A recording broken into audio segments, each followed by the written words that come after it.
pandangan Tuhan terhadap seks dan perkawinan.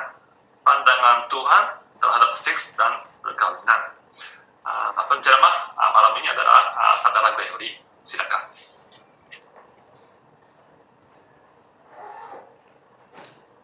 Ceramah pada malam ini, bahan dan rujukan daripada bahan ini adalah daripada badan pimpinan, dan perbincangan adalah secara umum untuk semua. Seperti yang kita telah lihat tajuk, pandangan Tuhan terhadap seks dan perkahwinan. Bagi banyak orang, ini ialah sesuatu yang mungkin perkara yang sensitif, yang mereka mungkin fikir tidak harus dibincangkan. Namun demikian, sebagai orang Kristian yang mahu mendapat perkenan Tuhan, adalah penting untuk kita belajar tentang pandangan Tuhan mengenai seks dan perkahwinan. Dunia hari ini terlalu bertumpu pada seks.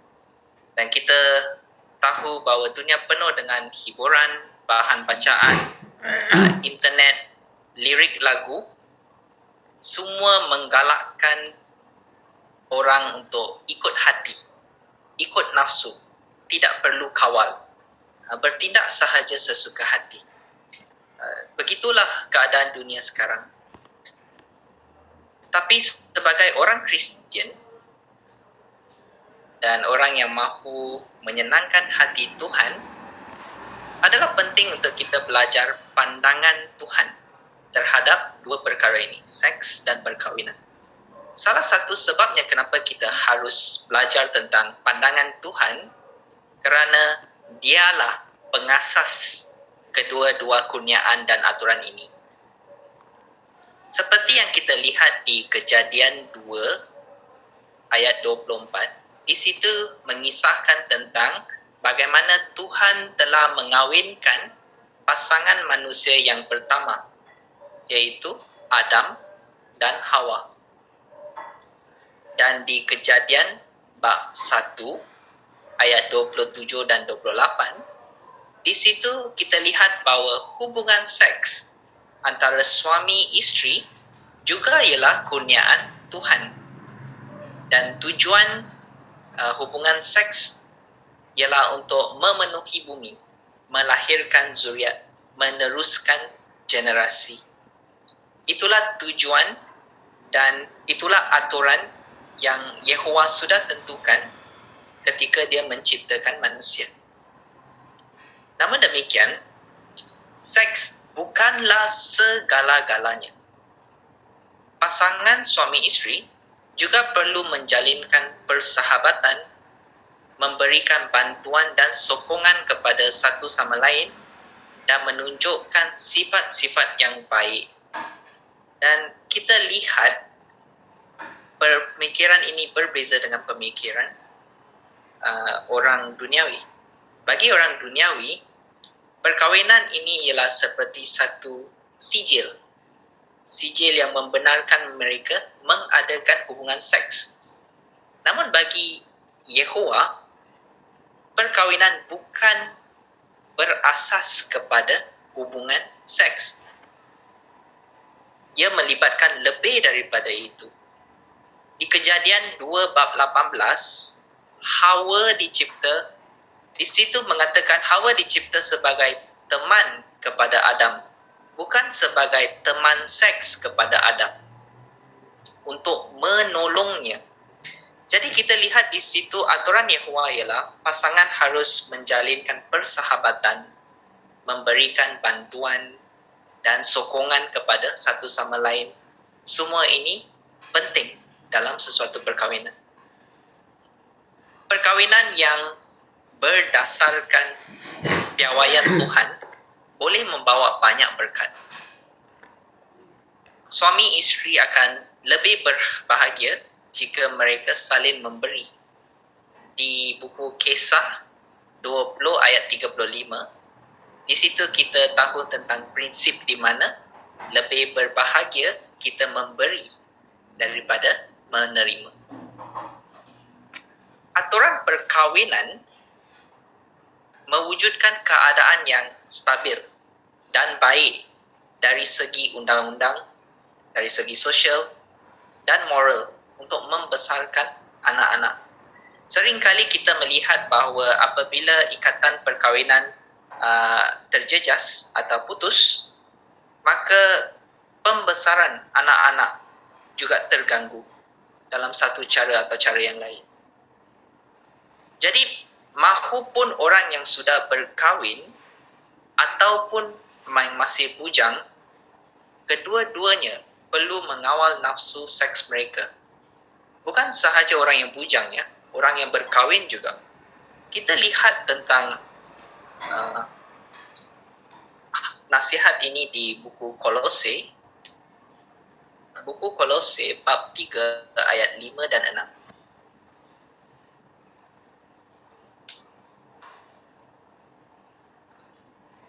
Kolose bab 3 ayat 5 dan 6.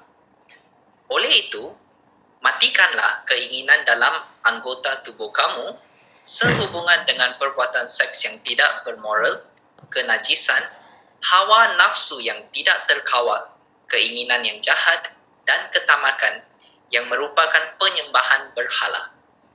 Kemurkaan Tuhan akan menimpa mereka yang melakukan perkara-perkara sedemikian. Jadi amat jelas tentang apa yang Tuhan mahukan. Dia membenci perbuatan seks yang tidak bermoral. Sangat jelas daripada ayat ini. Jadi dalam Bible, hanya orang yang telah berkahwin boleh melakukan hubungan seks. Itu ialah aturan Tuhan. Tidak kiralah bagaimana orang duniawi cuba mencari kelonggaran untuk cuba mengatakan bahawa asalkan kedua-dua tertarik antara satu sama lain, asalkan dua-dua bersetuju adalah okey. Namun dalam Bible amat jelas, aturan seks hanya antara orang yang telah berkahwin. Amat jelas. Tiada kelonggaran di situ. Namun ada orang mungkin berkata, hukum ini seperti mengongkong kita, menyekat kebebasan kita. Adakah begitu? Kebenarannya ialah bimbingan Tuhan sebenarnya membantu menjayakan perkahwinan jika kita mengikut prinsip ini. Hukum dan bimbingan dalam Bible tentang seks dan perkahwinan sebenarnya mencerminkan kasih Tuhan. Bukan sesuatu yang untuk menyekat kebahagiaan kita, sebaliknya kerana mengasihi kita. Maka di dalam Bible ada hukum-hukum mengenai hubungan seks. Jadi sama seperti kasih Yehova, hubungan seks antara suami isteri juga patut mencerminkan kasih. Suami isteri apabila sudah berkahwin, mereka bukan lagi hidup seperti orang bujang. Mereka sekarang ada tanggungjawab. Mereka tidak patut mementingkan diri. Prinsip apa yang kita boleh lihat? Kita lihat bersama di buku 1 Korintus 7 ayat 3 hingga 5. 1 Korintus bab 7 ayat 3 hingga 5. Hendaklah suami memenuhi kewajipannya kepada isterinya, dan hendaklah isteri juga memenuhi kewajipannya kepada suaminya. Isteri tidak berkuasa atas tubuh sendiri, sebaliknya suamilah yang berkuasa atas tubuh isteri. Begitu juga, suami tidak berkuasa atas tubuh sendiri, tetapi isterilah yang berkuasa atas tubuh suami. Janganlah suami atau isteri mengabaikan kewajipan terhadap satu sama lain. Biarpun kamu berdua bersetuju untuk mengetepikan kewajipan ini buat suatu jangka waktu, kerana ingin menghaskan masa untuk berdoa, kamu harus bersatu semula selepas itu, supaya syaitan tidak terus menggoda kamu kerana kamu tidak dapat mengawal diri. Oleh itu, suami isteri ada kewajipan antara satu sama lain untuk memenuhi keperluan suami dan isteri. Keperluan ini melampaui keperluan fizikal. ia juga termasuk keperluan rohani dan emosi. Kalau perhatikan di ayat 5, mereka kata supaya syaitan tidak terus menggoda kamu kerana kamu tidak dapat mengawal diri. Dan seringkali di dalam situasi di mana perzinaan berlaku, selalunya bukan kerana hubungan seks semata-mata. Selalunya bermula daripada kurang perhatian daripada pasangan mereka sendiri. Kita akan membincangkan ini dengan lebih lanjut. Namun kita akan baca lagi satu prinsip sebelum ini, iaitu Yahweh memberikan perintah bahawa seseorang hanya boleh menjalinkan hubungan seks dengan suami atau isterinya. Prinsip ini di buku Ibrani bab 13 ayat 4. Ibrani 13 ayat 4. Hendaklah perkahwinan dihormati oleh semua orang dan katil perkahwinan haruslah tidak tercemar. Kerana Tuhan akan menghakimi orang yang melakukan perbuatan seks yang tidak bermoral dan orang yang berzina. Jadi, dalam Bible, definisi perzinaan ialah hubungan seks antara satu pasangan dengan orang lain yang bukan suami atau isterinya. Itu ialah perzinaan. Dan orang yang berzina menghina Tuhan. Orang yang berzina bukan sahaja membawa penderitaan ke atas dirinya sendiri, tetapi juga menyebabkan orang lain menderita. Pasangan yang tidak bersalah dan juga orang di sekeliling mereka. Dan jika mereka ada anak-anak, anak-anak juga turut akan menderita kerana perzinaan mereka. Oleh itu, seperti yang telah kita bincangkan tadi, orang yang telah berkahwin perlu menghindari apa-apa sahaja yang menggoda mereka untuk berzina. Menariknya, menurut majalah Menara Pengawal 2015, di sini ada mengatakan selalunya bermula dengan mata. Matius 5 ayat 27 hingga 29, Yesus suruh kita mengawal mata. Dan ramai yang melakukan perbuatan yang tidak bermoral telah menonton atau membaca bahan lucah atau melihat perkara yang tidak senonoh di internet. Yang lain pula mungkin melihat filem, pertunjukan atau program televisyen yang memaparkan perbuatan seks. Ada juga yang pernah menonton tarian bogel, mengunjungi rumah urut yang tidak bermoral atau klub malam. Jadi mereka sentiasa meletakkan situasi mereka di mata mereka terdedah kepada perkara-perkara yang tidak bermoral. Maka keinginan yang salah timbul di dalam hati. Di dalam majalah ini juga ada mengatakan, terdapat mereka yang berdosa kerana menginginkan perhatian daripada orang yang bukan pasangan mereka. Jadi apabila mereka tidak mendapat perhatian yang secukupnya daripada pasangan mereka, oleh kerana hati kita licik, perasaan romantik boleh timbul terhadap seseorang yang bukan pasangan kita. Jadi bila keinginan salah timbul di hati, dua orang yang tertarik kepada satu sama lain mula berbual tentang perkara-perkara intim. Dan hal ini sepatutnya dihaskan oleh hubungan antara suami dan isteri sahaja. Semakin kuat perasaan mereka terhadap satu sama lain, semakin susah untuk melakukan perkara yang betul. Akhirnya, mereka melupakan prinsip moral Yahweh. Majalah ini mengatakan, mula-mula mereka mula berbual, kemudian mereka mula berpegang tangan, bercium, membelai, menyentuh satu sama lain dan sebagainya. Di Yakobus 1 ayat 14 dan 15 mengatakan mereka ini sudah diumpan dan digoda oleh keinginan sendiri. Jadi jika mereka tidak menghentikan keinginan ini dan mereka membiarkan hal ini berlarutan, akhirnya lahirlah dosa. Dosa apa ini? Perbuatan perzinaan. Perbuatan seks yang tidak bermoral.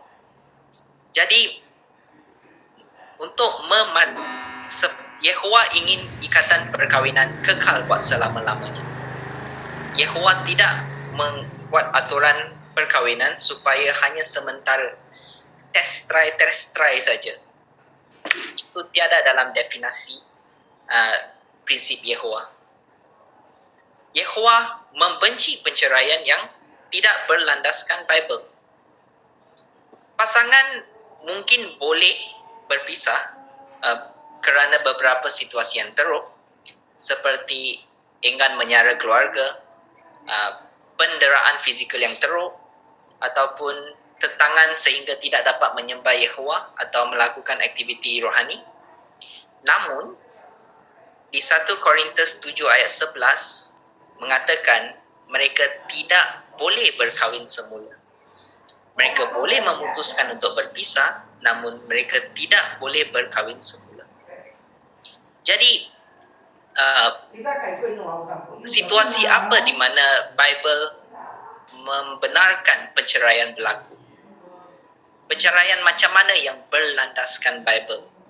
Kita lihat ini di Matius 19 ayat 9. Matius 19 ayat 9.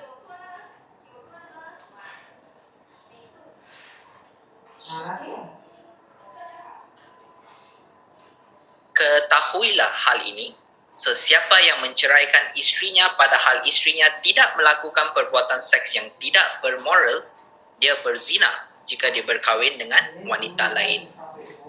Jadi, menurut Bible, jika salah seorang pasangan berzina, pihak yang tidak bersalah boleh meminta cerai. Namun demikian, harus diingatkan, keputusan untuk bercerai ialah keputusan peribadi. Dan seseorang perlu berfikir masak-masak sebelum membuat keputusan. Tidak ada orang yang harus menggalakkan atau melarang orang daripada menceraikan pasangannya. Ini kita harus ingat. Kerana ini ialah keputusan peribadi.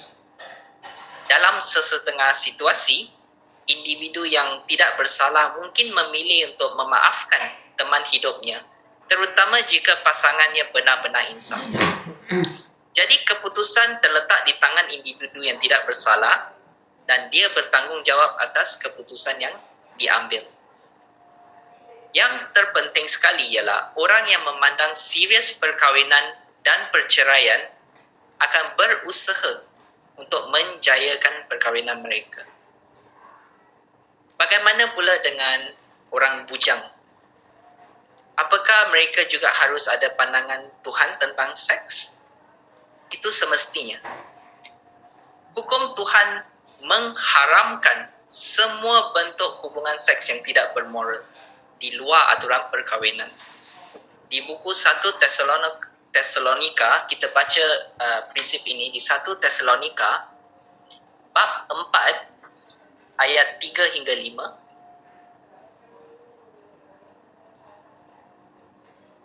Kehendak Tuhan adalah supaya kamu menjadi suci dan menjauhi perbuatan seks yang tidak bermoral. Kamu masing-masing harus tahu bagaimana mengawal tubuh sendiri supaya kamu tetap suci dan diperkenankan Tuhan. Kamu tidak patut mengikut bangsa-bangsa yang tidak mengenal Tuhan, yang menuruti nafsu seks yang tidak terkawal tanpa rasa puas. Jadi amat jelas tentang kemahuan Yehova.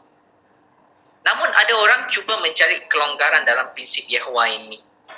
Bible kata tak boleh perbuatan seks yang tidak bermoral. Jadi asalkan bukan perbuatan seks, tiada masalah.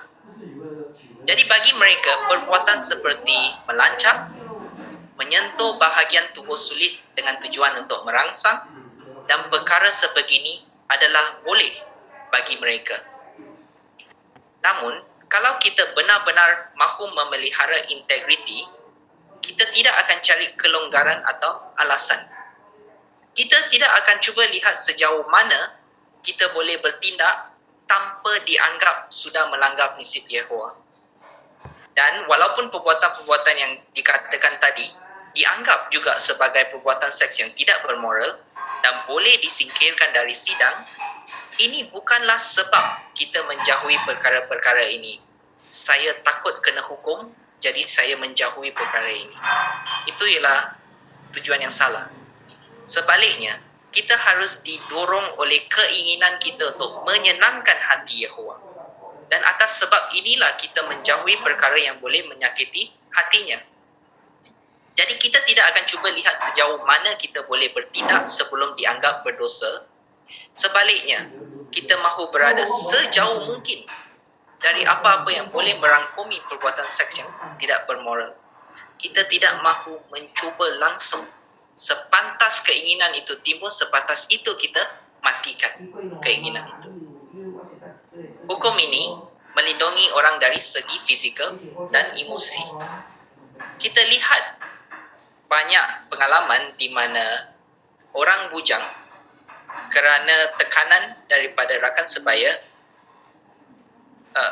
mengadakan hubungan seks di luar aturan perkahwinan. Dan kita lihat semuanya hanya membawa akibat yang buruk saja. Tiada akibat yang baik. Kehamilan yang tidak terancam, penyakit kelamin dan hal-hal yang sebagainya seperti ini. Namun demikian, jika orang bujang memegang prinsip Yehova, mereka boleh bersih secara moral dan mempunyai hati nurani yang murni. Dan ini membawa kebahagiaan. Bagaimana pula dengan hubungan sejenis atau homoseksual? Di buku 1 Korintus 6 ayat 9 dan 10, di situ jelas mengatakan Yehova membenci orang lelaki yang rela ditiduri lelaki lain. Dalam cara yang sama, perempuan dengan perempuan. Jadi, amat jelas Tuhan membenci hubungan sejenis. Dan tidak kiralah bagaimana dunia syaitan boleh menerimanya, kita sebagai orang Kristian yang mahu mendapat perkenan Yehova harus mendapat dan selaras dengan pandangan Tuhan, kita juga harus membenci hubungan sejenis. Kaum muda dapat melawan keinginan yang salah dan menjauhkan diri daripada perbuatan seks yang tidak bermoral. Seperti orang Kristian pada zaman lampau, orang yang pernah melakukan perbuatan seks yang tidak bermoral, mereka harus menghentikan dan memperbaharui fikiran mereka. Dengan demikian, mereka dapat memperoleh perkenan Tuhan. Dan seperti yang kita bincangkan tadi, satu tabiat yang banyak orang jatuh ialah tabiat melancap. Melancap ialah tabiat najis yang memupuk sikap mementingkan diri. Tabiat ini dapat dibuang dengan bantuan Yehova. Dan oleh kerana kita tidak sempurna, ketidaksempurnaan kita menjadikan ini satu pergelutan untuk mematikan keinginan ini. Namun, untuk memenangi pergelutan ini, seseorang mesti menghindari bahan lucah dan apa-apa sahaja yang dapat menimbulkan keinginan yang salah. Jika kita letak bara api di baju kita, adakah baju kita tidak akan terbakar? Tunggu masa saja. Jadi jika kita mendedahkan mata kita kepada perkara-perkara yang boleh menimbulkan keinginan yang salah, maka hanya tunggu masa saja sebelum lahirlah dosa. Jadi kita harus menghindari perkara-perkara sebegini. Bagaimana pula dengan ibu bapa? Ibu bapa patut membincangkan hal-hal ini dengan anak-anak. Jangan fikir bahawa hal ini ialah perkara yang sensitif, yang tidak harus dibincangkan dengan anak-anak. Mereka harus tahu. Dan ibu bapa bertanggungjawab mengajarkan pandangan Tuhan kepada mereka. Jangan tunggu sehingga anak-anak sudah terdedah kepada fikiran yang tidak bermoral daripada rakan sekolah atau orang lain. Kerana kalau sudah sampai waktu itu, lebih susah untuk ajar mereka dan lebih susah pergelutan mereka untuk memperbaharui fikiran mereka.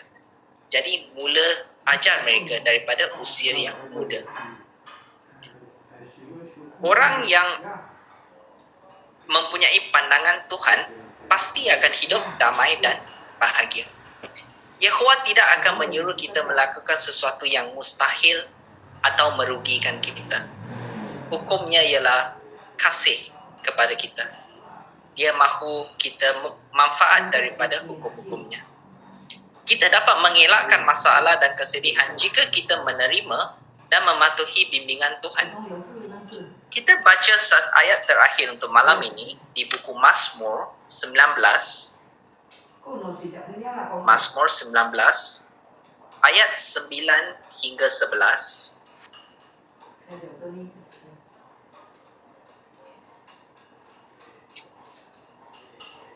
Rasa takut akan Yehova itu baik dan berlanjutan selama-lamanya. Penghakiman Yehova itu benar dan sungguh saksama. Penghakimannya lebih bernilai daripada emas. Ya, penghakimannya lebih berharga daripada emas tulen dan lebih manis daripada madu asli. Penghakimannya merupakan amaran bagi hambanya. Orang yang menurut penghakimannya akan diberkati dengan berlimpah-limpah. Jadi, kita bukan saja dapat mengelakkan masalah dan kesedihan, namun kita akan diberkati jika kita menerima dan mematuhi bimbingan Tuhan. Orang yang sudah berkahwin, kalau mengikut prinsip Tuhan, akan menikmati perkahwinan yang penuh kasih dan kukuh.